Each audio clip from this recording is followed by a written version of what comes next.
But even more importantly, I would like to recognize the service, commitment, and sacrifice of his family and give them the proper introduction that they deserve.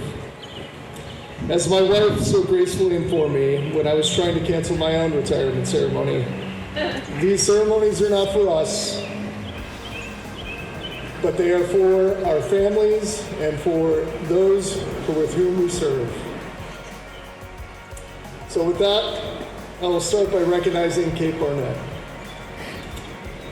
She is an accomplished wife, mother, educator, and family leader, taking on countless volunteer positions as a leader in the family readiness groups throughout all of her husband's assignments. Welcome to the Leading with Vulnerability podcast. I'm your host, Yuma Barnett, and we're back. Some of you are probably wondering, where did Yuma go? He kind of dropped off the face of the earth there for the last couple weeks. And yes, you're right, I did. It'll be 3 weeks ago this Thursday that I had my retirement ceremony. And I'll tell you what, it hit me a lot harder than I had anticipated. I knew it was an emotional event for me, but I just didn't realize how emotionally and physically and mentally draining that was going to be. I love the Army. I loved all my time in the Army. I'm not one of those people that leave service and, is bragging about finally, being let go and I don't have to report to the man anymore. I knew I was genuinely gonna miss it, miss the people mainly and the interactions. And it kind of coincided with the 20-year anniversary of the Battle of Roberts Ridge or Takagar, where my roommate Matthew Commons was killed. So a lot of emotions and stuff hit me right at that time, and I just knew I needed to take a step back and stop for a second and do some reflection, some self-reflection, some reflection on my past, the 21 years of service, some reflection, some mental reflection on my family, and also some planning for the future and readjusting and looking at what's coming next. So I apologize for those of you that are out there supporting me. If you thought I dropped I dropped out on you and it wasn't doing this anymore, trust me, I'm going to continue to do this. I love doing this. This is like therapy for me, having these conversations and telling these stories. So we are back. Like I said, that coincided with the 20-year anniversary of the Roberts Ridge events that took place. And we had a reunion down at 1st Ranger Battalion. 1st Battalion did a phenomenal job down there. I'd like to thank that leadership for putting that all together. And I'll tell you what, before going to that event, I was texting with some of the guys from the platoon, that were with us back in 2001 and 2. And I told them, I have a lot of anxiety wrapped around this event and going down there and seeing all of these people that I served with and wondering what they think about what I'm doing now on this public platform, because I really looked up and do still look up to a lot of those people, and a lot of them are still serving in the United States Army and have done really well. So I was very anxious for going down there and being around all those people I respect that, I've gone on this public platform about vulnerability and mental health and service. And I was a little nervous about, what they might think of me, which is just, I think it's natural for all of us. And I was just nervous to see everybody again and relive some of those events and be in that. But I'll tell you what, probably the best decision I've ever made. It's the first one of these reunions I made it to. And to see all of these guys that I served with, where they are now, what they've accomplished, hear the stories about their service and about their families and what they're doing now. It was a phenomenal experience, and I am so glad I got over my own fear and was vulnerable and went down there. And then subsequently with that, the amount of feedback I got from some of the people that I respect the most in this world that led me into combat and showed me how to do it was phenomenal. They were all very supportive of this platform and what I'm doing, and from some of the people, like I said, I respect immensely, saying the work I'm doing here is important and to keep doing it. And when they told me that, it was like a weight was taken off my shoulders, and I appreciate it. It meant a lot to me, and it gave me a new energy as I start this next phase of my life and the next phase of this podcast and whatever's coming next, because it's truly helping people, and that's what it's all about, is helping people. So it was great. That reunion was great. It was great to see everybody. We're all a little older, a little balder, a little fatter, but we aren't as good as we once were, right? Like Toby Keith says, but we're as good once as we ever were. And there's empty bottles of Jameson and beer cans all around to prove that we think we're at least as good as we were one time, although the recovery time from that was a little more, a little bit longer than it used to be when we were in our early 20s. Phenomenal event. So today on the podcast, I've had quite a few people that were either at my retirement service or heard about it or watched it on Facebook ask me to publish the remarks from Josh Jacobs and myself. They said that it resonated with them, that they enjoyed the remarks, they would like to see it again, or people that weren't able to see it because there was a glitch and it didn't get loaded on YouTube, that they wanted to see the remarks again. So what I did is went and I edited the video down from my retirement service. I got Josh's remarks and I have my remarks in there. And Josh's remarks, some of the best remarks I've ever heard. It doesn't just pertain to my retirement ceremony. I think it transcends that, and will speak to all service members and service members' families. And I can't thank him enough for what he did coming out there and speaking. I've known Josh for years, and I appreciate that. And me and him are going to flip roles, and I'm going to speak for him here in April, and he's gonna hang his up officially. So, like I said, I appreciate you guys for hanging in there with me as I had to reflect and prepare for this next phase with Leading with Vulnerability, with the Barnett Multimedia, which I hope I can service some of you out there listening, whether it's family photos or event live streaming or whatever it might be. If you want a YouTube channel ran for your business or some commercial video shot, give me a shout on that other side. And to all my patrons out there, that, you know, if you're not familiar with the patrons, I have 12 patrons that give me a monetary donation every month to help me keep this up and running, and it makes a huge difference in allowing me to bring you quality products, allowing me to bring you the guests that I bring.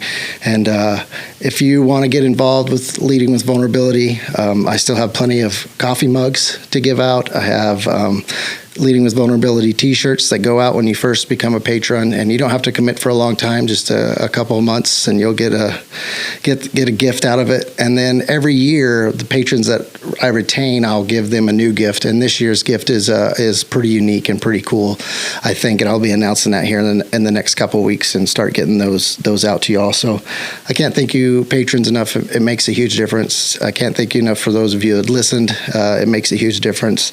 And I completely, I've said it from day one, I believe in the power of one. And if we're helping one person, service member or not service member, have a better day, change a perspective, go out and chase a goal or a dream that they didn't know, they didn't think they could chase, because they see somebody on this show or hear something from me and they see themselves in that person or in that story, and it gives them the courage and it gives them the ability to be vulnerable and go out there and try.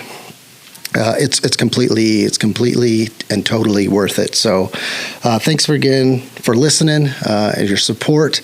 And without further ado, we'll get into Josh's remarks and my remarks from my retirement a few weeks ago.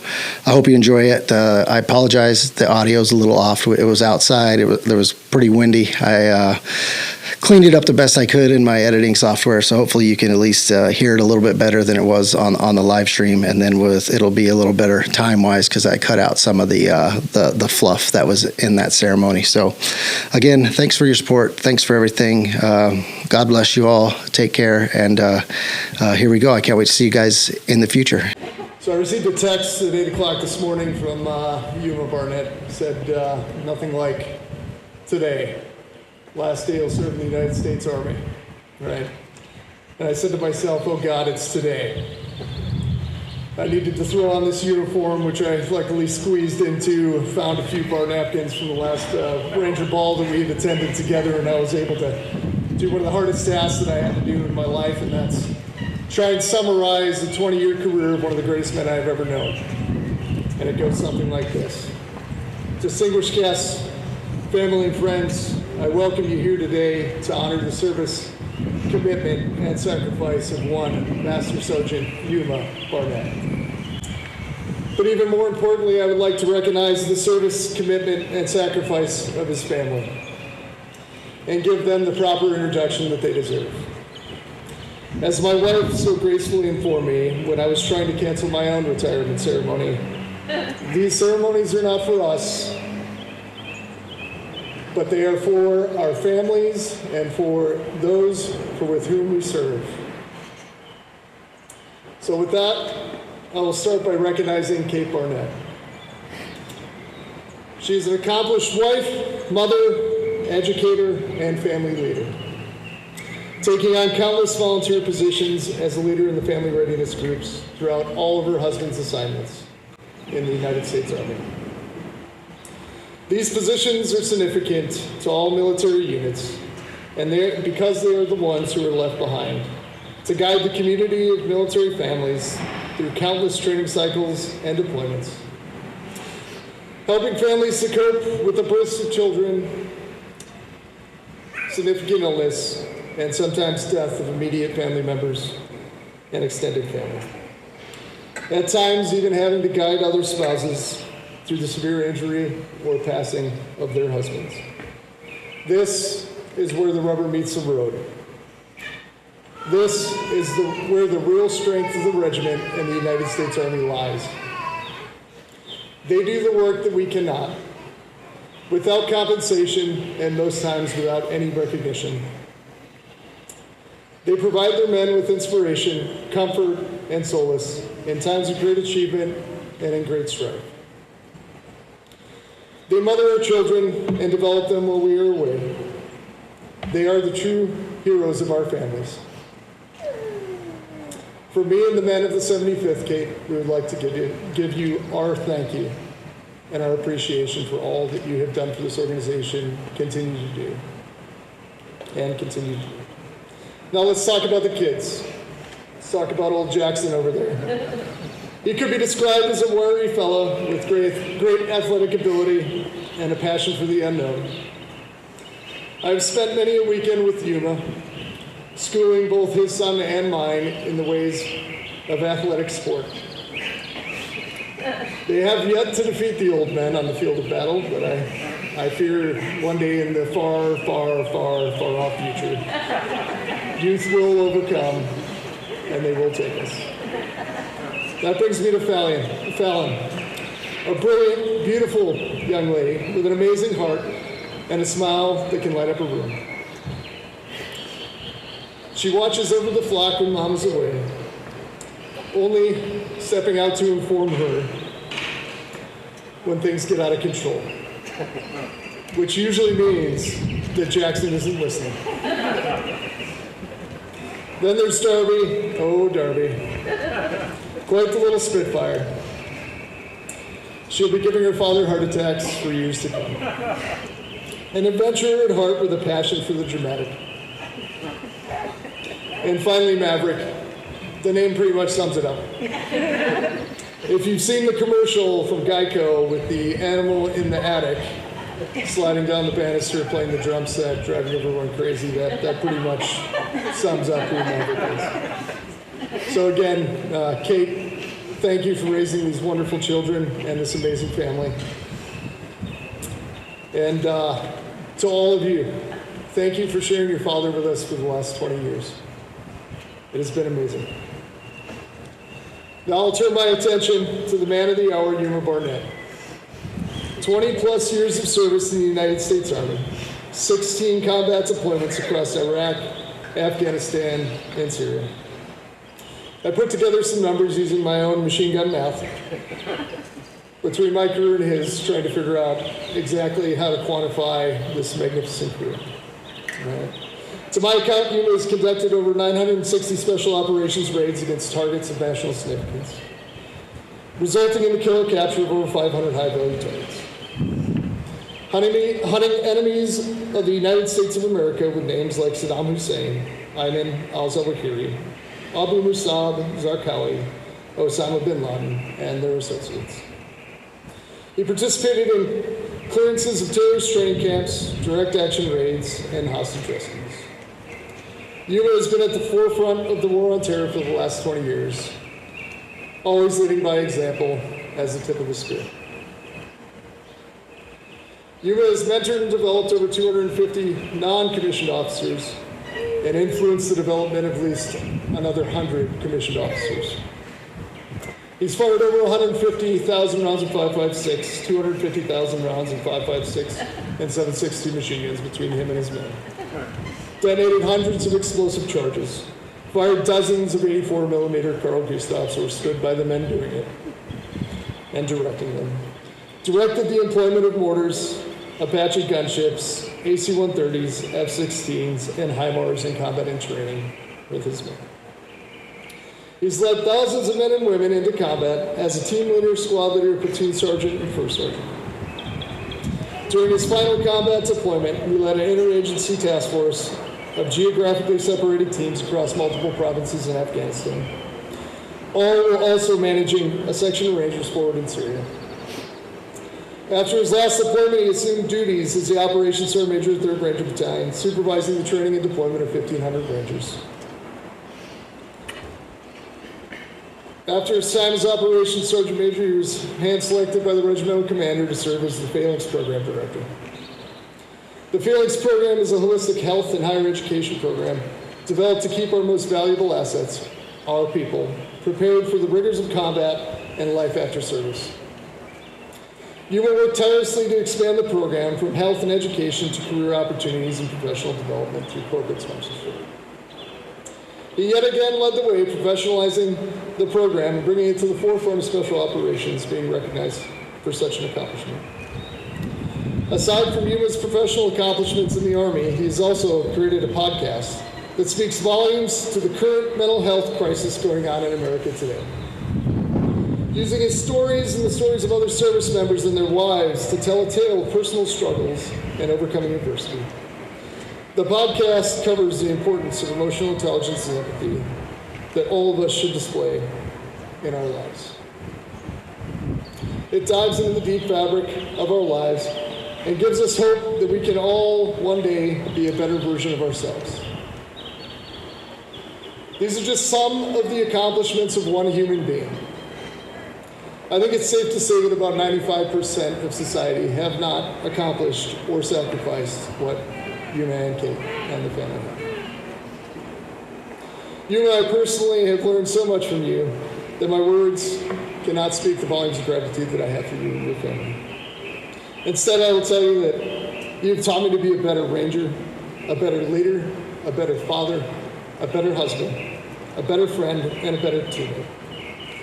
Your influence has shaped my life and made me into the man that I am today. I started with the end in mind, now let me talk about the beginning. I would be remiss if I did not mention another individual who shaped both of our lives. Matthew Commons. Matt was killed in action during Operation Anaconda on the ridge of Takagar while rescuing Navy SEALs from an entrenched al-Qaeda stronghold on March 4, 2002. This is significant because Matt is Yuma's best friend. He lived on in the stories that Yuma and our friend, our Ranger buddy Drew Phillips, told me as we wandered through the halls of Alpha Company, 1st Imperial Ranger Battalion during the early years. I can stand here today as your other best friend, having known Matt as my airborne ranger in the sky for the last 2 decades. And so that we love you, we are proud of you for all you have accomplished in your career and your life. Rangers, lead the way. Ladies and gentlemen, Master Sergeant Yuma Barnett.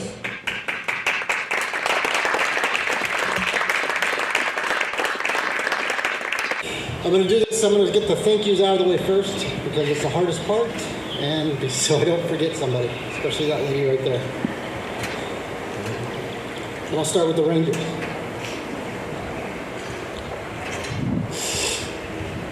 Thank you, Rangers. The names are too plentiful to mention.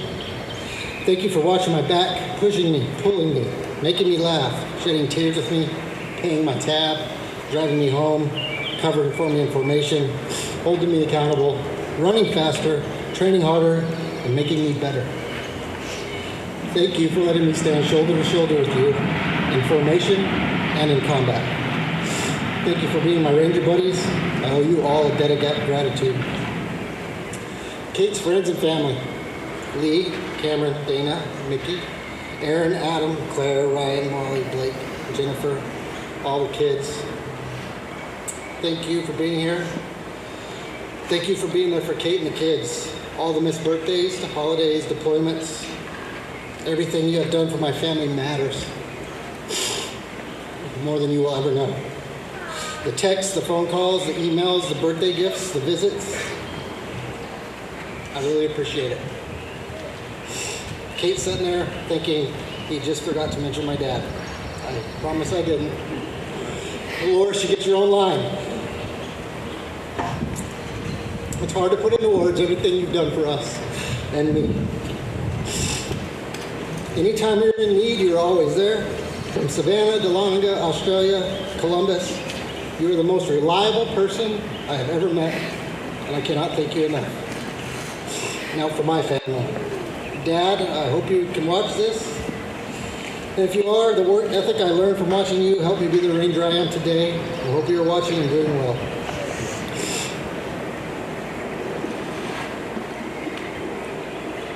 Kelly, you've been my biggest cheerleader from the first day I enlisted in the Army. You and I went through some tough stuff together. Thank you for being there for Mom back then.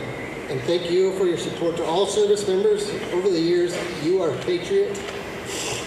I know you wish I was a girl, but I think it turned out all right. Vernon, I'm not even gonna look at you. What can I say? I idolized you when I was growing up. I knew the Army would be my path the same day you joined. I remember watching the news on February 25th of 1991, seeing Bradley fighting vehicles during the Gulf War, shooting 25 Mike and firing TOW missiles. I remember saying, my brother is on one of those. Then years later, when I wanted to follow your lead and drive a Bradley, you said, no you don't. Go be a Ranger. Good call, bro. Thank you for everything. I love you. Tuffy, I hope you're watching. I fully understand why you couldn't be here today. Don't worry about it. Thanks for being the patriarch of our family. You've always been there, every game, every rodeo, every practice. You're a great father to model after, and I love you. Mom, I hope you are feeling better, and I'm sorry you couldn't make the trip. You and I have been through a lot of challenging times together. One of the greatest being when you attempted to homeschool me for that year. That was a long year for both of us, and I'm glad I survived it. Thanks for being the best mom a boy could ask for, and I love you. Maverick, pay attention. Maverick, I'm talking to you. Hopefully you'll never know a day when Dad is at work for a long period of time. Your personality matches your name. Don't ever change, bro. Darby, keep smiling.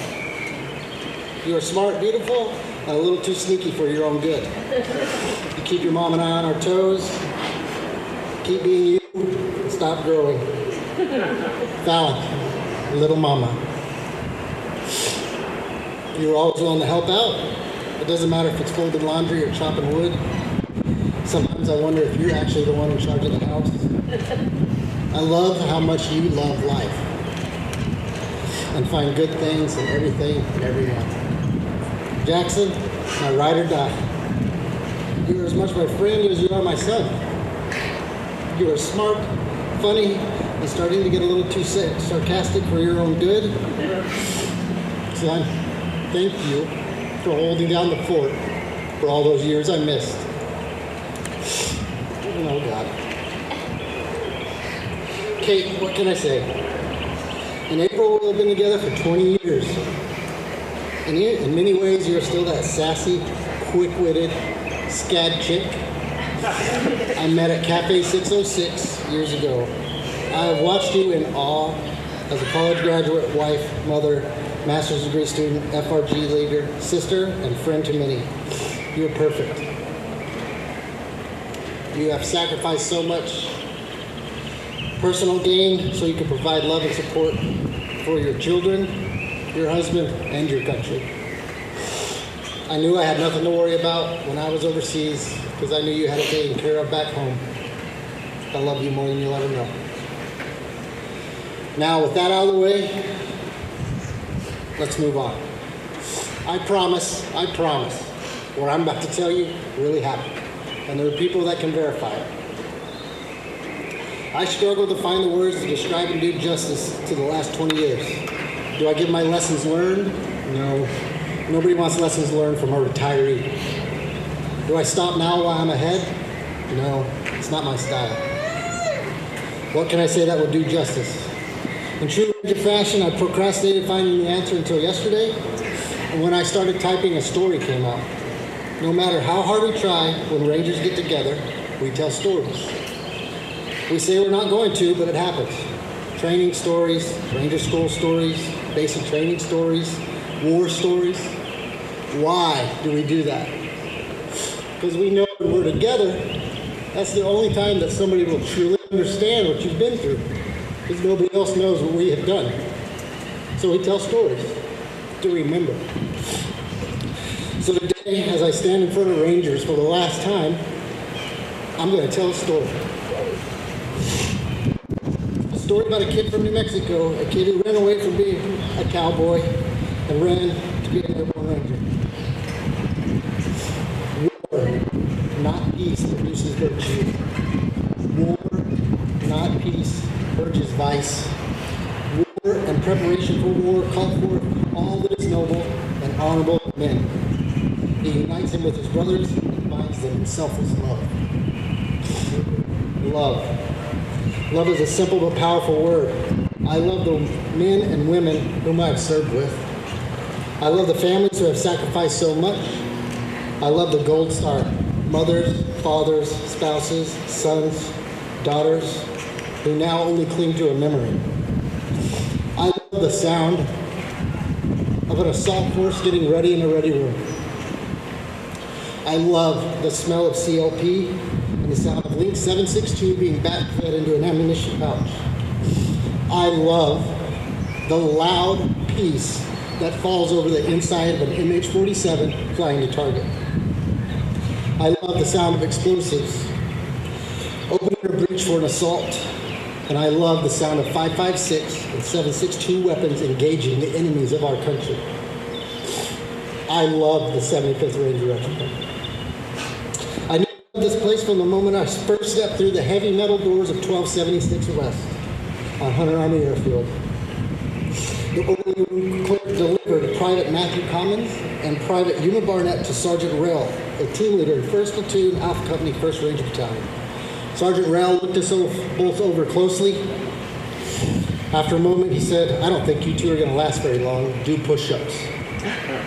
I placed my black beret on the ground next to me and started doing push-ups, as he had instructed. Sergeant Rail crouched down next to me and said in my ear, "Barnett, your beret should never touch the ground. Have more respect for what you have earned." My beret has not touched the ground since.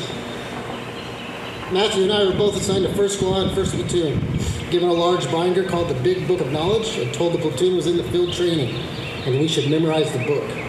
Before Sergeant Rail left to study, he said Specialist Mark Anderson will be in charge of you guys for the rest of the week, until the platoon returns from the field.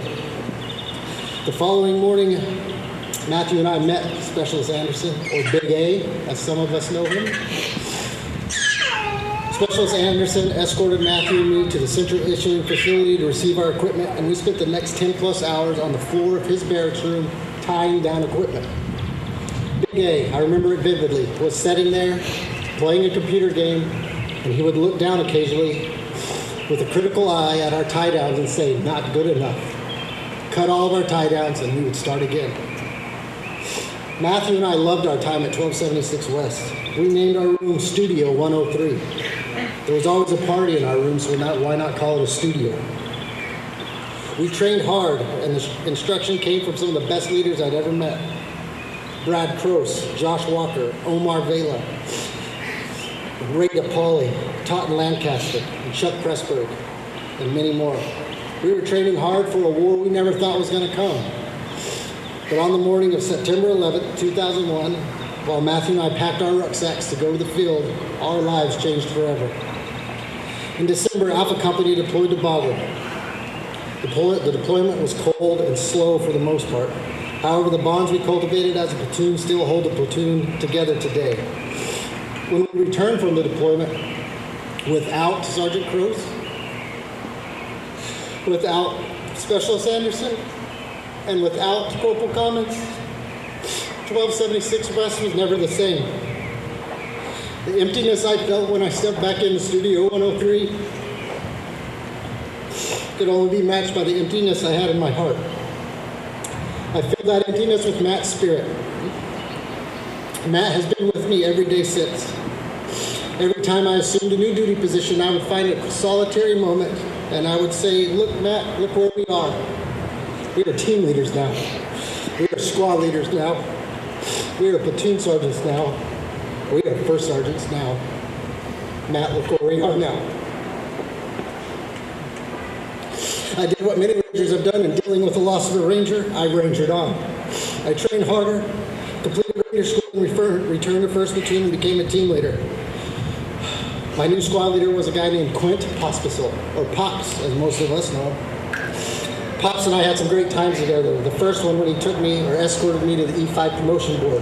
The board president was Command Sergeant Major Harold Hance, notorious for failing Rangers looking for promotion to sergeant. Pops had prepared me well. We had a plan with strict left and right limits. Our plan was derailed quickly when Sergeant Major Hance asked some off-the-wall questions and questioned my ability to lead and be a non-commissioned officer. And who is he? After his comment about my lack of leadership ability, he asked me where I was from, and my answer started to get a little bit of attitude accompanying them. I told him, Sergeant Major, I'm from a small town in New Mexico. You've never heard of it, and if you drive through it and blink, you'll miss it. He said, try me. I said, Pie Town, New Mexico, Sergeant Major. I paused, he paused, and I said, Sergeant Major, see, I told you, you've never heard of it. He followed it with, what's your job in 1st Platoon? I swear to God, I said this to Sergeant Major in the board. I said, Sergeant Major, I'm the point man for the regiment. A loud sigh came from Pops, who was sitting behind me. The Sergeant Major was dumbfounded, a little bit irritated, as you can imagine. What do you mean you're the point man for the regiment? I replied, Sergeant Major, I am the 175 Alpha Company, 1st Platoon, 1st Squad, Alpha Team Leader. So if the regiment conducts a regimental movement, I'm the point man. I am the point man for the regiment. The answers threw both Pops and the Sergeant Major for a loop. Another loud sigh came from behind me. And the last question he asked, he says, what's your goal in the military? I said, Sergeant Major, one day I want to be sitting right where you're sitting, giving some young corporal who's trying to be promoted a hard time. As you can imagine, the air kind of went out of the room. After a few quiet moments, the Sergeant Major said, is that what I'm doing, Corporal Barnett? Giving you a hard time? I said, yes, Sergeant Major. Yes, you are. He dismissed me from the room, asked Pops to stay behind for a minute, and I waited in the hallway. Pops asked me to report back to the Sergeant Major, and I did. When I walked back in and stood at attention, he said, Corporal Barnett, you have some set of balls on you. The Staff Sergeant Pospisil says you're a good team leader, and we're going to promote you. As soon as we exited, Pop stopped me in the hallway of the mortar platoon at 175, and he said, what happened to the plan?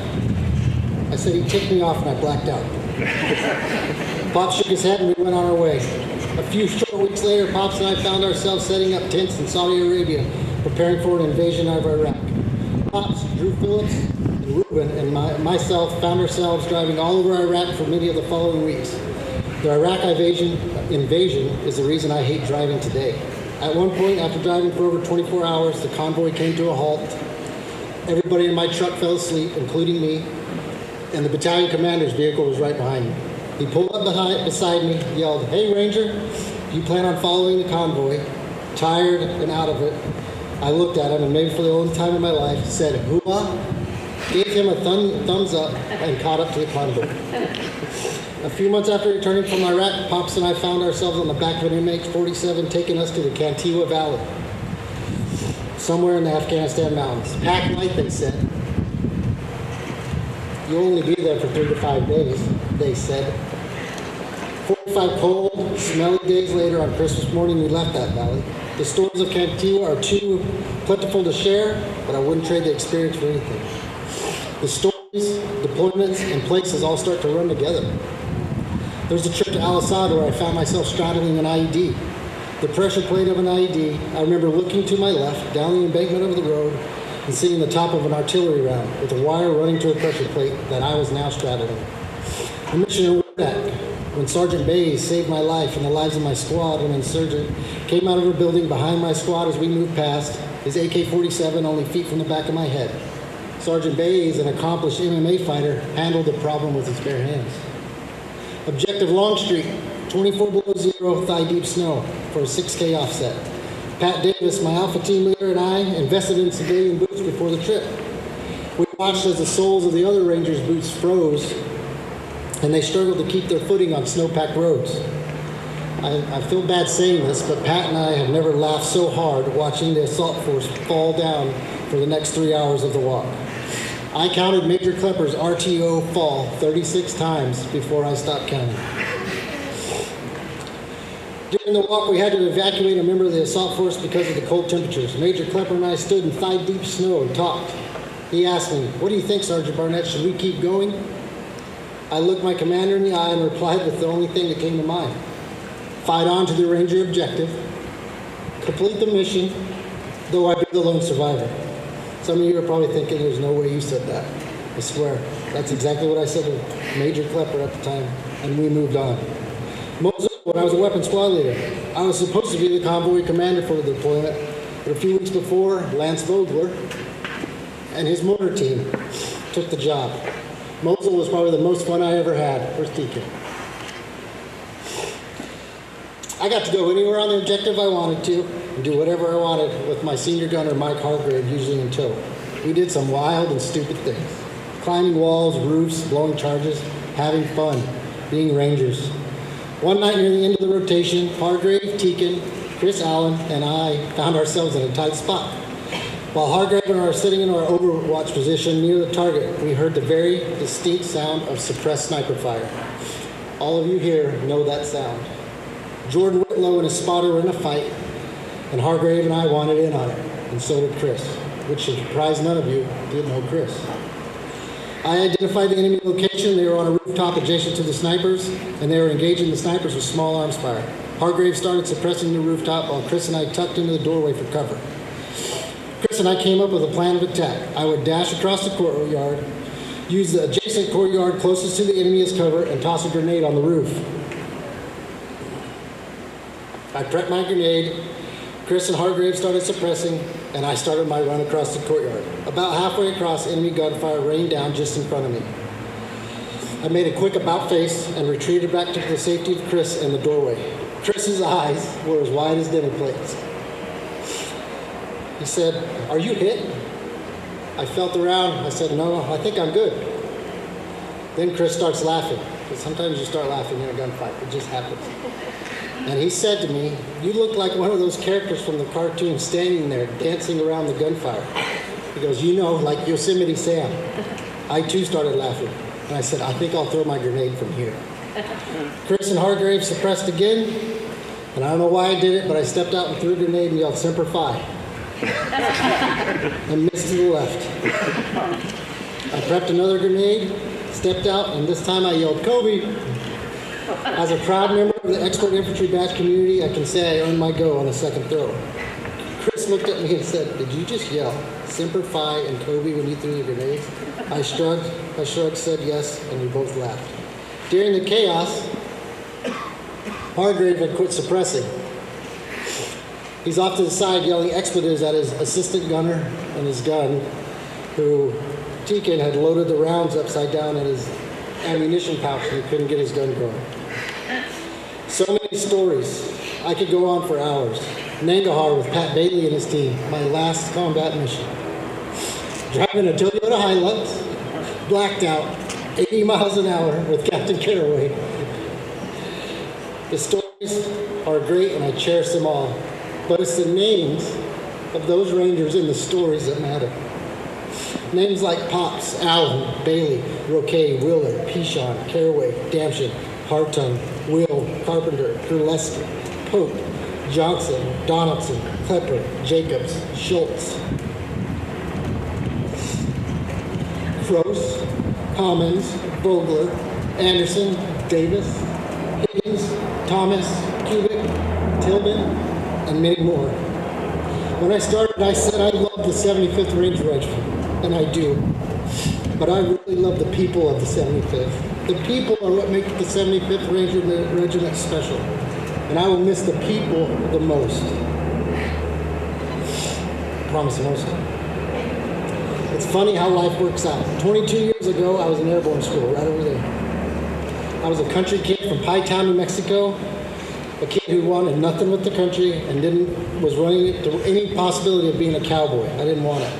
Cowboy work is hard, unforgiving work with long hours, time away from family, and many thankless jobs. What's the most logical thing to do if you don't want to be a cowboy? Go be an airborne ranger. Being a ranger is hard, unforgiving work with long hours, time away from family, and many thankless jobs. In the end, I traded my cowboy hat for a helmet, my horse for a helicopter, my rope for a gun, my saddle for body armor, and the rodeo for the 75th. I think the lyrics of Cody Johnson may explain my time in the rodeo of the 75th the best. And I'll close out like this. Dear rodeo, I'd be lying if I tried to tell you I don't think about you. After all the miles and wild nights we've been through, Lord knows we've had a few. Dear rodeo, I'd like to say I took the reins and rode away. No regrets, no left unsaid, just turn the page. But you know better, babe. Between the almost had-ems and broken bones and the dream of a buckle I'll never put on, I'm jaded. I hate it. But somehow the highs outweigh the lows, and I do it all again, even though we both know I'd still have to let you go. So, dear regiment, I tried like hell to tell myself it was all your fault. I held on tight with all my might. I just couldn't hang on. And that's hard to hang your hat on. Dear regiment, I'd like to say that you'll miss me too, but I know you don't. But that won't change the past, and that does not change the truth. I'm still in love with you. Dear regiment, I guess I ended up being a cowboy after all. And today, with blood on my boots and ink on my skin, I will hang up my gun and my tambourine, and I will walk away. God bless you, and thank you for coming.